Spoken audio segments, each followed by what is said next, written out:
চট্টগ্রাম আদালত প্রাঙ্গণে হত্যার শিকার হওয়া আইনজীবী সাইফুল ইসলাম আলিফকে চিন্ময় কৃষ্ণ দাসের আইনজীবী বলে দাবি করে কিছু ভারতীয় গণমাধ্যম অপপ্রচার চালাচ্ছে বলে জানিয়েছে প্রধান উপদেষ্টার প্রেস উইং।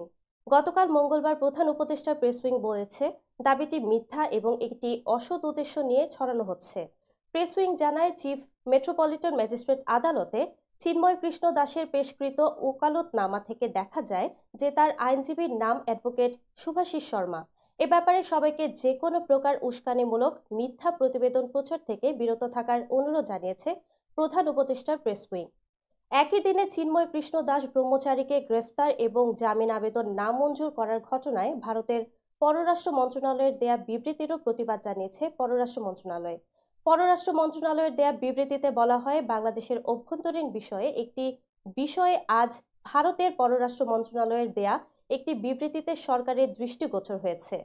অত্যন্ত হতাশা ও অত্যন্ত পরিতাপের সাথে বাংলাদেশ সরকার লক্ষ্য করছে যে চিন্ময় কৃষ্ণ দাসকে নির্দিষ্ট অভিযোগে গ্রেফতারের পর থেকে একটি মহল ভুল ধারণা পোষণ করছে।